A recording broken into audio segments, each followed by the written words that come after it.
यदि आपके दाहिनी जेब में पैसा है तो आपकी बाईं जेब में पुलिस प्रशासन है। ये हाँ, इनके पॉकेट में है, कोई इनकी हैसियत नहीं है जी। ये तार एकदम ऊपर पदाधिकारी तो जुटा है। जितना तारा बढ़ता है ना उतना उन लोग का लाख वाला, जैसे छोटा जितना छोटा उसको 1000 में, बड़ा है तो लाख में। तो क्या लाठी चार्ज तभी होगा जब लाचार बेबस लोग हक मांग रहा है। सर जो उनको डरा सहमा लोग भी लाठी चार्ज करेगा। देखते हैं ना बागमारा में कितना ये लोग माफिया को खदेड़ता है, देखते हैं हम तो सामने, हम तो वॉच करेंगे। आप तो लेटर भी लेके आए। कहते हैं जिस दिन कोयले की अगर ईमानदारी पूर्वक जांच हुई, कोयला अवैध कोयले तस्करी की, इस राज्य के सर्वोच्च पदाधिकारी के टेबल तक पहुंचेगा। लेकिन आप जिस क्षेत्र में रात में घूम रहे हो उस क्षेत्र में भी तो कोयला का तस्करी का मामला हो सकता है। अभी मामला थोड़ा शांत है। क्यों शांत है? शांत इसलिए है कि जिस दूध नहीं हम बोले थे कि डुमरी के टोलों में रोकेंगे, हाँ। तो थोड़ा सा है वो विचलित है। उन लोग थोड़ा सा अपना रूट को डाइवर्ट किया, लेकिन फिर भी पार होता है। अब देखिए विधायक 24 घंटा तो भाई रुकेगा, वहां बैठा नहीं है। और अगर आम कार्यकर्ता, आम आदमी रोकेगा तो प्रशासन फिर डंडा लेके जाएगी। वहां रोकने के लिए विधायक को होना होगा। तो देखिए हमें सच्चाई स्वीकार करने में मैंने कोई परहेज नहीं किया है।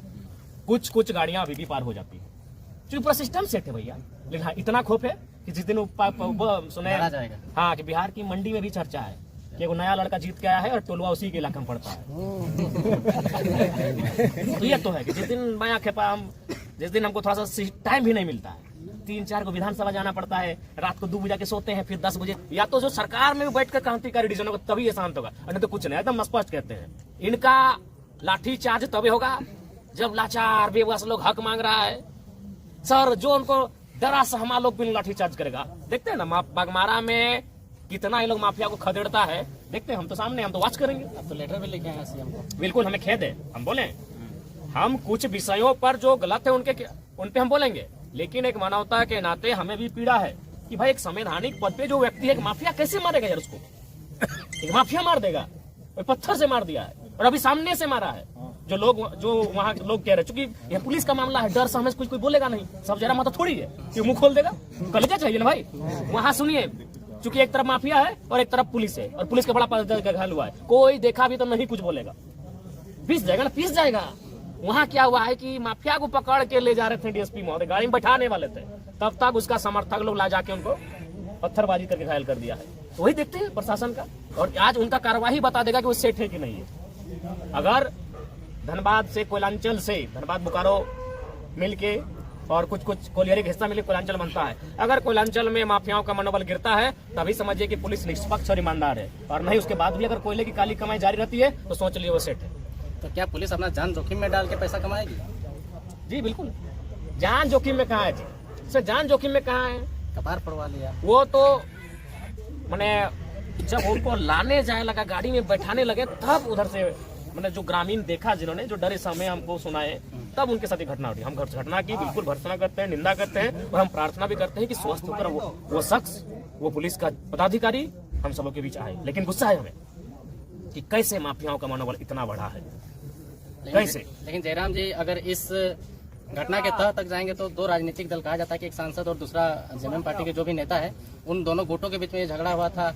और देखिए मामला क्या है, मामला है वहाँ गोविंदपुर शायद एरिया का नाम है, हाँ जो भी है, गोविंदपुर, धर्माबांध और 4-5 गांव जो भी है, हाँ जो भी है, खरखरी, तो उधर जो भी एग्जैक्ट नाम हमने कंफर्म है, मैंने बागमारा का वो क्षेत्र, उनको गांव है, कुछ गांवों को विस्थापित किए बिना काम हो रहा था।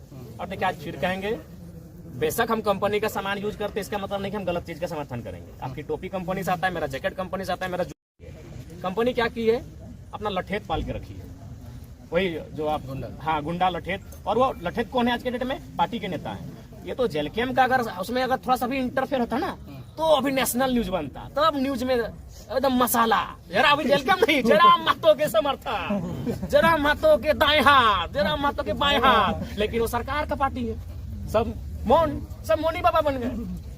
तो वहाँ क्या होता है, हिल टॉप कंपनी, नाम लेने में कोई हर्ज नहीं होना चाहिए, वो क्या करती है, गुंडा हायर की है। क्योंकि ऐसा उनको लगता है कि अगर रैयतों को हमको नौकरी देना पड़ेगा तो मान के चलिए 50 रुपया खर्च हो जाएगा, रैयतों को अगर मुआवजा देना होगा तो और 50 रुपया खर्च होगा। लेकिन उनको नौकरी और मुआवजा ना देकर हम कुछ गुंडा को 50 रुपया दे देते हैं, 50 रुपया मेरा बने।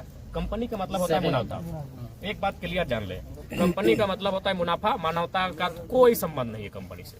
वो क्या करती है कि रैयत को, अगर वो रैयत को मुआवजा दे देती रैयत जो लोग हैं उनको अगर योग्यता के आसार, अरे नॉन स्किल में दे दो यार। कोई तो नहीं बोल रहा कि हमको वहाँ ऑपरेटर और मैंने इंजीनियर के काम में लगा दो, झाड़ू पोछा कुछ भी करा लो काम है, धुलाई का काम करा लो, नॉन स्किल में आप दे दो। यानी उसको नियोजन और मुआवजा देकर अगर काम करते तो विवाद नहीं होता, लेकिन वो जानती है मुनाफा कैसे आएगा, इसको पैसा देंगे उससे अच्छा क्या होगा, दो चार को लट्ठे रखेंगे, वो गोली से चमकाएंगे धमकाएंगे। तो वही मामला था, रैयत धरने पर बैठे थे और जो सांसद महोदय थे वो रैयतों के पक्ष में। तो जब देखा कि भाई एनडीए गठबंधन रैयतों के पक्ष में है तो अब हमको इंडिया गठबंधन का सहारा लेना होगा रैयतों खदेड़ने के लिए, तब कंपनी ने मटेरियल अच्छा खासा मोटा माल दे दिया इंडिया गठबंधन के नेता को। माल दे दिया, माल मैंने पैसा हाँ दे दिया।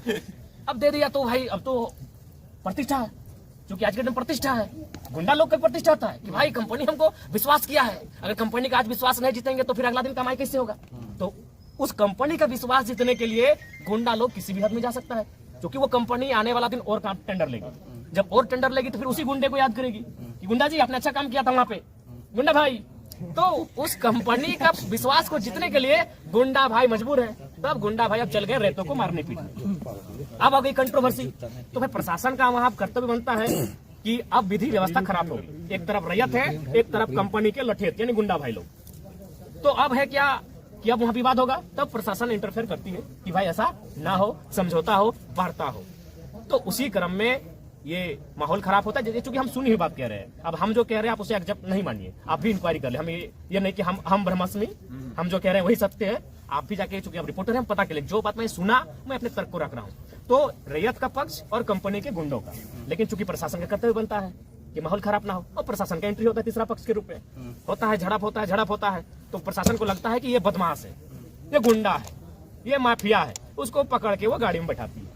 अब उसी क्रम में उस गुंडों के समर्थक एसडीपीओ महोदय को घायल करते हैं। ये हमारी काली सच्चाई है। इसलिए आज फिर कहूंगा, कोयलांचल के लिए मैं फिर कहूंगा, 1000 बार कहूंगा, भले नेशनल मीडिया में नहीं इंटरनेशनल मीडिया में हमारे इस बयान को चलाई कि विधायक का बिगड़े बोल, लेकिन आज फिर कहेंगे हम दो हमारे दो नहीं, एक या दो एक्स्ट्रा पैदा कीजिए, उसको परवरिश कीजिए और बिल्कुल उसको बागी और विद्रोही बनाइए। इनके सामने आप नहीं टिक पाएंगे। ये कंपनी से पैसा लेते हैं जी, कंपनी मतलब नो मानवता, ओनली मुनाफा।